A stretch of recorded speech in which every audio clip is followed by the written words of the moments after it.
તો દિવાળીના પર્વ સમયે જ રાજકોટમાં ખૂનની હોળી ખેલાઈ છે। વાહન અથડાવાની બાબતમાં બે સગા ભાઈ સહિત 3ની હત્યા કરી દેવામાં આવી। આંબેડકર નગરમાં વાહન અથડાવાની બાબતે જૂથ અથડામણ થઈ। છરીથી હુમલો કરતા સુરેશ પરમાર અને વિજય પરમારનું મોત થયું છે। હુમલો કરનાર અરુણ બારોટનું પણ અથડામણમાં મોત થયું છે। અથડામણમાં અન્ય 3 લોકો ઇજાગ્રસ્ત થતા હોસ્પિટલમાં દાખલ કરાયા। મૃતક બંને ભાઈ મજૂરી કામ કરીને ઘરે પરત ફરી રહ્યા હતા। રસ્તામાં અન્ય વાહન સાથે ભાઈઓનું વ્હીકલ અથડાતા બોલાચાલી થઈ હતી। સામેવાળા પક્ષે ઉશ્કેરાઈને છરીના ઘા ઝીંકી દેતા બંને ભાઈઓ મોતને ભેટ્યા। આંબેડકર નગર વિસ્તારમાં દારૂનું દૂષણ હોવાનો લોકો આક્ષેપ કરી રહ્યા છે। ઘટનાની જાણ થતાં ક્રાઇમ ડીસીપી જગદીશ બાંગરવાએ સ્થળની મુલાકાત લીધી। માલવિયાનગર પોલીસ સ્ટાફ અને ક્રાઇમ બ્રાન્ચની ટીમ પણ દોડી આવી છે। માલવિયાનગર પોલીસે ત્રણેય મૃતદેહને પોસ્ટમોર્ટમ માટે મોકલી તપાસ શરૂ કરી છે।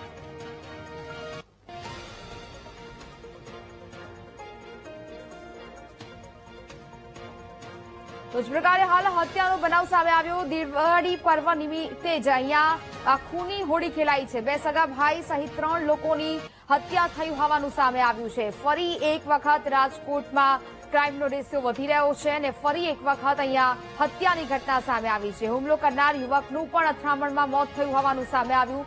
વાહન અથડાવવા જેવી નજીવી બાબતે બબાલ થઈ હતી, જે બબાલ ઉગ્ર બનતા બે સગા ભાઈ સહિત 3 લોકોની હત્યા થઈ ચૂકી છે। આંબેડકર નગરમાં વાહન અથડાવવાની બાબતે જૂથ અથડામણ થઈ હતી।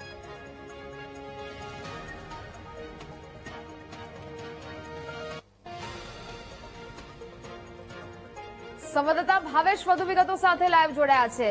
ભાવેશ, રાજકોટમાં દિવસે ને દિવસે હત્યાની ઘટનાઓ છે તે બની રહી છે। ક્રાઇમનો રેશિયો પણ રાજકોટમાં જાણે કે વધી રહ્યો અને આજે દિવાળીના પર્વ નિમિત્તે પણ અહીંયા ખૂની હોળી ખેલાઈ છે।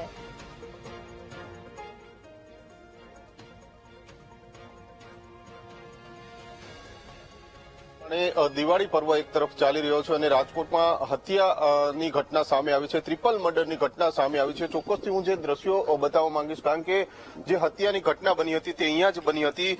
ગઈકાલે મોડી રાત્રે આ હત્યાની ઘટના બની છે। આ ઘટના સ્થળના દ્રશ્યો છે, કારણ કે જે પ્રમાણે ખૂની ખેલ ખેલાયો છે રંગીલા રાજકોટમાં આ પ્રકારે ટ્રિપલ મર્ડરની ઘટના ભાગ્યે જ આવતી હોય છે, પરંતુ જે પ્રમાણે આ જે ઘટના બની છે તેને લઈને ક્યાંક ને ક્યાંક અનેક સવાલો છે તે ઉભા થઈ રહ્યા છે। આંબેડકર વિસ્તારમાં ગઈકાલે મોડી રાત્રે અરુણ બારોટ નામના શખ્સની ગાડી છે તે અથડાઈ હતી ને ત્યારબાદથી જ આ ખૂની ખેલ ખેલાયો હતો, જ્યાં આ 3 મર્ડર એટલે કે હત્યા થઈ છે।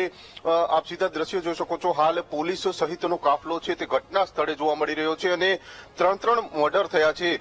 જે બંને ભાઈઓના મોત થયા હતા તે બંને ભાઈઓ છે તે આ વિસ્તારમાં રહેતા હતા, એક જ શેરીમાં 3 લોકો રહેતા હતા અને આ પ્રકારની ઘટના બની છે। એટલે કે ક્યાંક ને ક્યાંક જે હત્યાનો બનાવ સામે આવ્યો છે, દિવાળી પર્વ નિમિત્તે આ પ્રકારની હત્યા બની છે અને સતત જે કહી શકાય છે કે પોલીસ સહિતનો કાફલો છે તે ઘટના સ્થળે જોવા મળી રહ્યો છે। 3 હત્યાનો બનાવ બન્યો છે।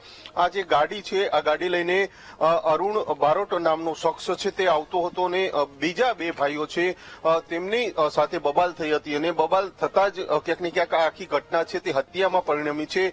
3 જેટલી હત્યા થઈ છે। આપ સીધા દ્રશ્યો જોઈ શકો છો। આ ગાડી છે તેમાં પણ તોડફોડ છે તે કરવામાં આવી રહી છે। જે આવી હતી સતત જે આ પ્રકારે હત્યાની બનાવ બન્યો છે તેને લઈને પોલીસ પણ છે ઘટના સ્થળે પહોંચી છે। આખો વિસ્તાર છે તે કોર્ડન કરવામાં આવ્યો છે, પરંતુ સવાલો એ ઉભા થઈ રહ્યા છે કે દિવસે ને દિવસે સતત રાજકોટમાં આ પ્રકારની ઘટનાઓ છે તે બનતી રહે છે અને દિવાળી પર્વમાં પણ જે આ રંગીલા રાજકોટમાં આ પ્રકારની ઘટના બની છે, જે સવાલો છે તે ઉભા થઈ રહ્યા છે, કારણ કે જે મૃતક બંને ભાઈઓ હતા તે અહીંયા રહેતા હતા।